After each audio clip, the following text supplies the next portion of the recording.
Hoje a gente vai fazer um vídeo sobre relógio bastante importante, porque a gente vai falar sobre as características desse acessório e quais características que vão deixar um relógio um pouco mais formal e um pouco mais informal, para a gente conseguir entender quais peças são mais versáteis ou menos versáteis e conseguem se encaixar melhor em looks casuais ou formais ou em ambos. Enfim, você vai entender melhor o que eu quero dizer. E para isso a gente vai considerar aqui três características dos relógios, que vai ser o material da pulseira, o tamanho da caixa, seja o diâmetro ou a espessura também, que a gente vai considerar a espessura.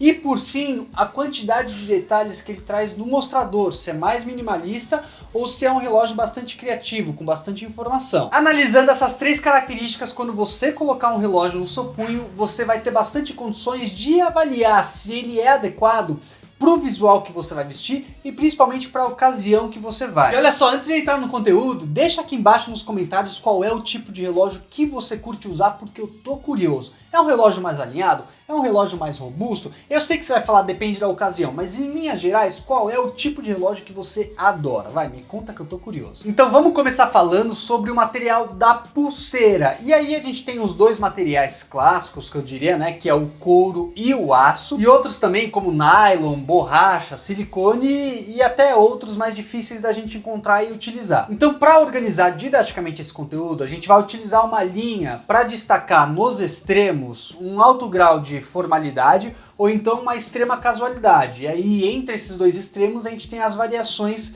de cada uma dessas pontas. Então é como se fosse um espectro, tá? Através de uma linha. Um espectro da formalidade e casualidade dos relógios. Lá do lado da formalidade extrema, a gente vai ter o couro. Então quando você tem um relógio de couro, isso vai trazer um alinhamento, uma formalidade maior. É claro que existem relógios de couros que não são formais, não são sociais. Existem, porque os outros dois aspectos, as outras duas características, que é o tamanho da caixa e a quantidade de detalhes no mostrador, também vai pesar para você concluir se o seu relógio é mais formal ou mais casual. Mas se comparado com os outros materiais, o couro ele traz mais alinhamento sim.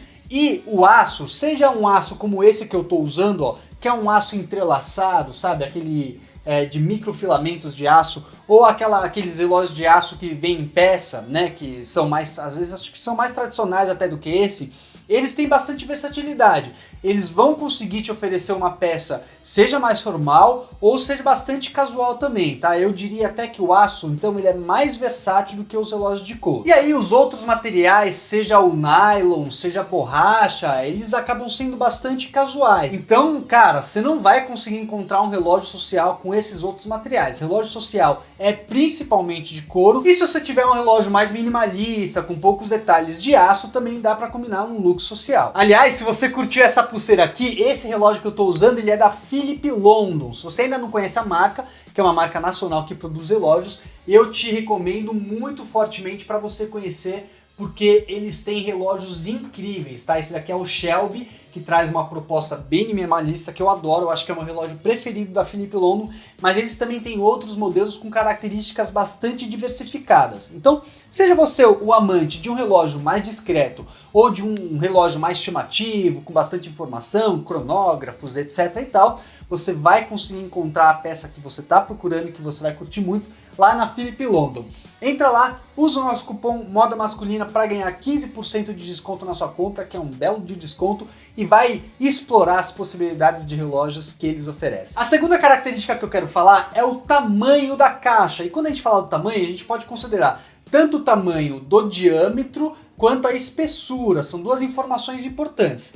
Aí dentro daquele nosso espectro, a gente vai considerar o seguinte: quanto maior for o relógio, seja em diâmetro, seja em espessura, menos formalidade ele vai trazer, mais despojamento, mais descontração. Quanto menor ele for, mais formalidade ele traz. Mais uma vez, não significa que um relógio pequeno ele é necessariamente social e um relógio grande é necessariamente casual, porque vai depender das outras características. Então você já está entendendo que para você concluir se um relógio ele é mais alinhado ou mais despojado, você vai precisar vai precisar colocar na balança essas três características que a gente está falando e não apenas uma delas. Mas quanto mais robusto for o seu relógio, mais descontração ele vai trazer. Quanto menos robusto, mais discreto, via de regra, mais alinhado e formal ele vai ser. Só para você ter uma noção, esse que eu tô vestindo, ele traz um belo de um alinhamento, porque ele tem uma caixa de 40 milímetros de diâmetro, que é uma caixa moderada, vamos dizer assim, não é grande, tá? Até porque o meu punho é super fino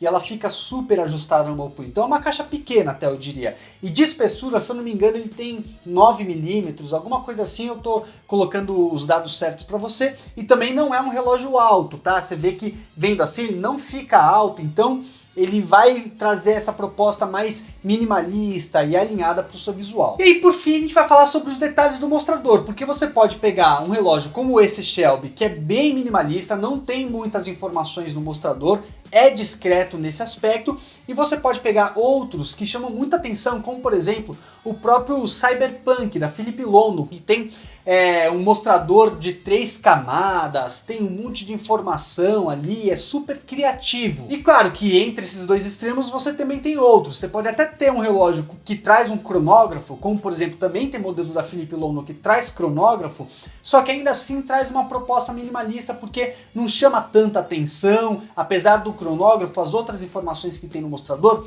não são tão, como é que a gente pode dizer, tão extravagantes assim. Então também considere que dentro do espectro, quanto mais informação o mostrador, e não só o mostrador, às vezes até a coroa, né? Muitas vezes aqui na coroa você também tem informações dos segundos, dos minutos, enfim, os botões às vezes também são um pouco mais chamativos, então não só o mostrador, mas a caixa como um todo, né? As informações do relógio aqui, quanto mais informações tiver, mais descontraído, despojado e casual ele vai ser. Quanto mais minimalista for, quanto mais discreto, mais alinhado e formal. Você tá vendo que não são regras, tá? São uma ideia, são características simples da gente entender. O que faz, de uma forma bem resumida, a gente concluir que relógios menores e com poucas informações são bem mais alinhados e até mais formais do que relógios maiores e com muitas informações. Se for de aço ou principalmente de couro, mais formal ainda. Ficou alguma dúvida? Então deixa aqui embaixo porque a gente vai trocar ideia, e se você quiser me chamar para conversar pessoalmente, vá lá no Instagram e me chama por DM que eu respondo geral, beleza? Valeu, gente, até a próxima!